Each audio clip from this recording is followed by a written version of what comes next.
오늘 하나님의 말씀은 요한복음 21장 17절 한 절 말씀입니다. 세 번째 이르시되 요한의 아들 시몬아 내가 나를 사랑하느냐 하시니 주께서 세 번째 내가 나를 사랑하느냐 하심으로 베드로가 근심하여 이르되 주님 모든 것을 아시오매 내가 주님을 사랑하는 줄을 주님께서 아시나이다. 예수께서 이르시되 내 양을 먹이라. 오늘 말씀은 갈릴리 호수에서 베드로를 만나 주시는 예수님의 말씀입니다. 지금까지 적어도 베드로는 부활의 예수님을 두 번 만났습니다. 예수님의 손가락에 그리고 예수님의 옆구리를 직접 만져보고 또 보았습니다. 예수님이 주시는 평강을 경험했습니다. 예수님은 부활의 예수님이 제자들이 찾아오셨을 때에 너희에게 평강이 있을지어다. 그리고 숨을 내쉬며 그들에게 성령을 받으라라고 말씀을 하십니다. 예수님께서 세 번째 베드로 제자들이 찾아오셨을 때에 예수님이 이번에는 베드로에게 집중하십니다. 저녁 식사 후에 예수님은 베드로에게 질문하십니다. 요한의 아들 시몬아, 네가 나를 사랑하느냐? 내가 주님을 사랑하는 줄 주님이 아십니다. 요한의 아들 시몬아, 네가 나를 사랑하느냐? 내가 주님을 사랑하는 줄 주님이 아십니다. 그리고 세 번째 예수님이 다시 질문을 하십니다. 요한복음 20장 17절에 보시면 세 번째 이르시되 요한의 아들 시몬아 내가 나를 사랑하느냐 하시니 주께서 세 번째 내가 나를 사랑하느냐 하심으로 베드로가 근심하여 이르되 주님 모든 것을 아시오매 내가 주님을 사랑하는 줄을 주님께서 아시나이다. 예수께서 이르시되 내 양을 먹이라.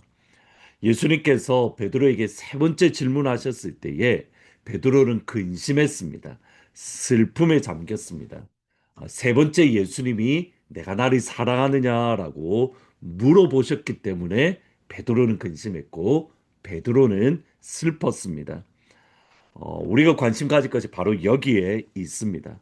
세 번째 예수님께 질문했을 때에 베드로는 슬퍼하고 근심했다. 두 번째까지 베드로는 근심하거나 슬퍼하지 않았습니다. 세 번째, 내가 나를 사랑하느냐 물어보셨을 때에 비로소 베드로는 근심에 잠기고 슬퍼했습니다. 그것의 이유가 무엇인가 이렇게 생각해 보면 일반적으로 베드로가 예수님을 세 번 부인했던 것, 그 과거 때문에 예수님은 세 번 질문하셨고 세 번째 질문하실 때 비로소 베드로는 예수님을 세 번 부인한 것이 기억이 났던 겁니다. 만약 그렇다면 베드로는 예수님을 세 두 번이나 이상 만났음에도 불구하고 부활의 예수님을 두 번 이상 만났음에도 불구하고 그의 과거가 예수님을 부인했다는 과거가 해결함 받지 못했습니다. 예수님께서 부활의 예수님을 만났습니다. 그리고 예수님의 평강을 선포했습니다. 성령을 받으라는 축복이 선포되어졌습니다. 기뻤습니다. 영적인 경험이 있습니다. 그럼에도 여전히 베드로 안에는 죄책감이라는 여전히 베드로 안에는 예수님을 부인했다라는 그 과거의 문제가 해결되지 않았습니다. 그 과거의 문제가 해결되지 않았다면 여전히 언제든지 베드로가 다시금 과거로 돌아갈 수 있는 과거가 그의 발목을 붙잡고 예수님을 사랑하고 예수님을 붙들고 예수님을 따라가는 데에 걸림돌이 될 수 있는 베드로가 사탄이 베드로를 공격하기 좋은 바로 그 지점이었습니다. 마귀가 툭 건드리기만 해도 베드로가 넘어질 수 있는 하나님께서 베드로에게 부어주셨던 사랑, 예수님의 십자가의 사랑, 예수님의 부활의 사랑, 그 모든 것들이 넘어질 수 있고 쏟을 수 있는 과거의 문제가 여전히 남겨져 있다는 것. 부활의 예수님을 두 번 만나고도 여전히 내 영혼 안에 해결되지 않은 무너진 과거의 고민이 있습니다. 예수님의 평강을 경험하고도 여전히 내 마음 안에 슬픔과 근심의 뿌리가 깊이 내려져 있습니다. 예수님이 주시는 기쁨을 맛보고도 수치와 부끄러움이 내 영혼 깊은 곳에 자리 잡고 있습니다. 그것이 언제라도 내가 주님을 따르지 못하도록 가로막는 쓴뿌리로 남아 있는 것.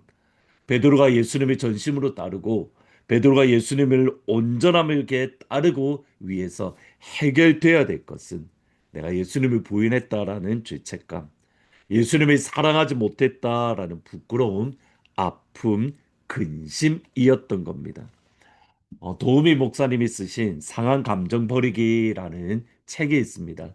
그 책 가운데에 상한 감정의 언어가 있다라고 하는데 속이 상했다, 마음이 아프다, 우울하다, 화가 난다, 삐졌다, 울적하다, 외롭다, 신경질 난다, 짜증 난다, 허무하다, 비참하다, 비겁하다, 지친다, 지겹다, 답답하다, 억울하다, 캄캄하다.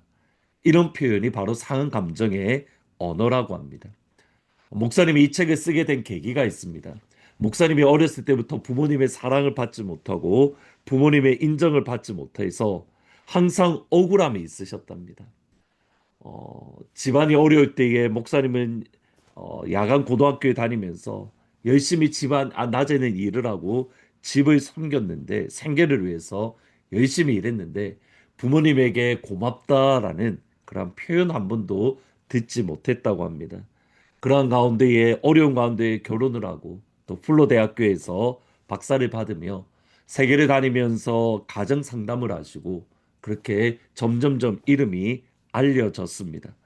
누구의 도움 없이 치열하게 정말 가족과 부모님을 위해서 살았는데 어느 날 류마티스 관절염으로 정말 고생을 하셨답니다. 근데 그것 때문에 하루는 마음이 기도하는 과정 속에서 폭발했습니다. 너무 억울했던 겁니다. 그래서 기도하는데 예수님 너무 억울합니다. 억울해서 참을 수 없습니다.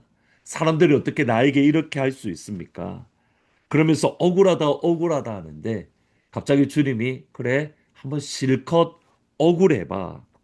그러면서 억울함을 막 증명하기 시작을 하는데 그 끝이 무엇이었냐면 내가 억울합니다 억울합니다 억울합니다라고 끊임없이 이야기를 하는데 그 마지막이 뭐냐면 하나님은 지옥을 보여주셨다라고 합니다. 그 지옥을 나의 억울함을 해결하기 위해서 목사님은 이렇게 표현합니다. 억울함이 죽어야 한다. 억울함이 죽어야 한다. 이것이 바로 갈라디아서 2장 20절 말씀. 내가 그리스도와 함께 십자가에 못 박혔나니 그런즉 이제는 내가 사는 것이 아니요 오직 내 안에 그리스도께서 사시는 것이라. 내가 이제 육체 가운데 사는 것은 나를 사랑하사 나를 위하여 자기 자신을 버리신 하나님의 아들을 믿는 믿음 안에 사는 것이라. 아멘. 오늘 이 시간 예수님께서 우리 한 분 한 분의 하늘문 모든 성도님들이 찾아오셔서 우리 안에 있는 상한 감정, 우리 안에 있는 연약함을 뛰어넘고 치유해주고 회복시키심으로 우리가 주님만을 따르는 그런 귀한 은혜가 있기를 진심으로 축원합니다. 이를 위해서 억울함이 죽어야 합니다. 그 죽는 방법은 예수와 함께 죽고 예수와 함께 살아나는 것. 오늘 하루 주님과 함께 죽고 주님과 함께 살아나는 십자가와 부활을 경험하는 오늘 하루가 될 수 있기를 주님의 이름으로 축원합니다. 기도하시겠습니다. 예수님, 여전히 내 안에 있는 억울함, 해결되지 않은 상한 감정, 그런 아픔, 상처들이 있다면 예수님 보여주시고 알게 하심에 억울함이 죽어야 산다. 나는 예수와 함께 죽고 예수와 함께 다시 살았다라는 것을 선포하고 고백함으로 억울함이 아니라 주님이 주시는 평안함과 기쁨과 은혜 안에 살아갈 수 있도록 천국을 살아갈 수 있도록 축복하여 주옵소서. 다가오는 주일부터 선약 성경에 나타나는 기도에 대한 말씀으로 온라인 강의가 있습니다. 이 시간을 통해서 우리가 더욱더 말씀에 나타나는 기도를 경험하게 하시고 또 실제로 기도하는 자리에 설 수 있도록 축복하여 주옵소서. 예수님의 이름으로 기도합니다. 아멘. 아멘. 여러분 믿음으로 선포하십시오. 억울함이 죽어야 산다. 내가 그리스도와 함께 십자가에 못 박혔나니 내가 사는 게 아니라 예수가 사는 것이다. 예수와 함께 죽고 예수와 함께 사는 복된 하루가 되기를 주의 이름으로 축원합니다. 나의 마음을 정금과 같이 정결케 하소서. 나의 마음을 정금과 같이 하소서. 내 영혼에 한 소망 있으니 주님과 같이 거룩하게 하소서. 나의 삶을 드리니 거룩하게 하소서. 주님 나를 받으소서.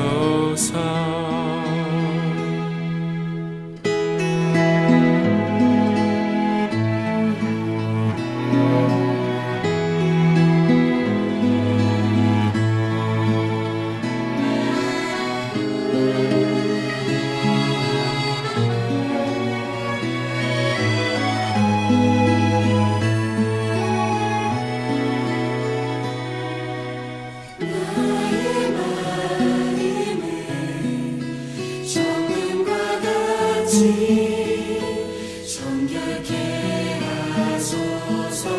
나의 마음을 정금과 같이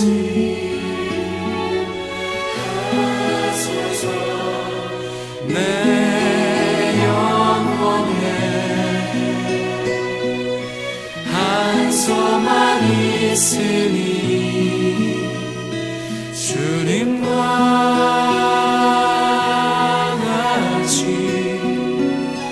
거룩하게 하소서.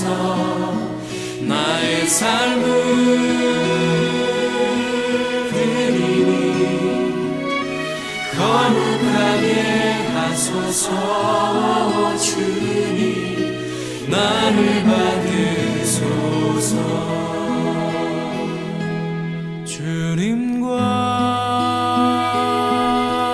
같이 나의 삶을